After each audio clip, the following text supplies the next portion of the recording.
Naweza kuketi na mtu mwenzangu. Bwana Yesu asifiwe.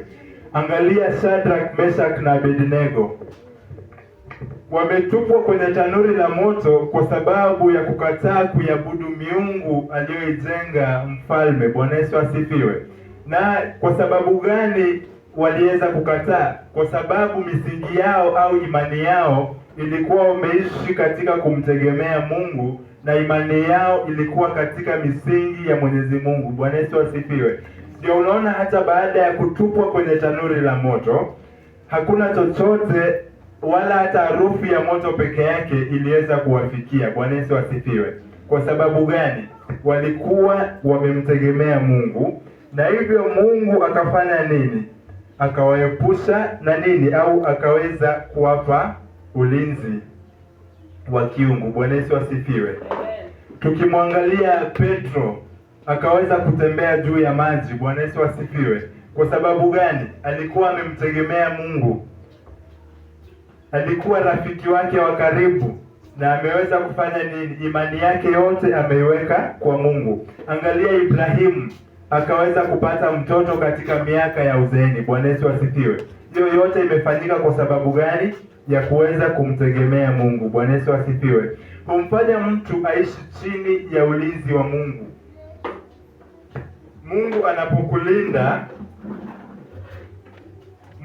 anapokulinda ni kuhakikisha usalama wako uko thabiti. Bwana Yesu asifiwe.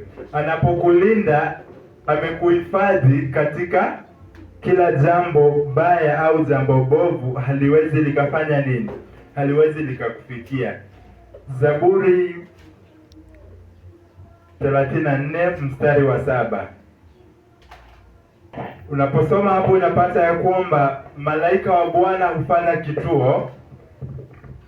Kwa nini? Hufanya kituo kwa yule ambaye anafanya nini? Anamtegemea Mungu, na anapofanya kituo anakufanyia ulinzi wa kiungu. Bwana Yesu asifiwe sana. Amen. Na 12 ni humsaidia mtu kuingia katika kusudi la Mungu. Bwana Yesu asifiwe. Unapomtegemea Mungu unaweza kufanya nini?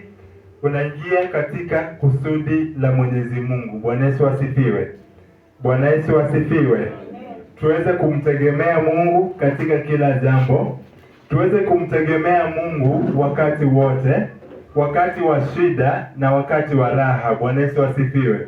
Tumtegemee Mungu kwa sababu yeye tumeambiwa ya kwamba ahadi zake hazibadiliki. Bwana Yesu asifiwe. Tumtegemee Mungu kwa sababu yeye ni yule jana, leo, kesho na milele. Bwana Yesu asifiwe. Tukianza kutegemea wenzetu au tukianza kutegemea yale mambo ambayo wengine wanategemea, tutaweza kuangamia. Bwana Yesu asifiwe. Lakini tunapomtegemea Mungu, kila jambo linakuwa kwa wakati wake. Bwana Yesu asifiwe. Tunapomtegemea Mungu, anakuwa pamoja nasi, anatupa ulinzi na anatuwezesha na kutuongoza katika kila jambo. Bwana Yesu asifiwe. Mungu wa amani akawabariki sana.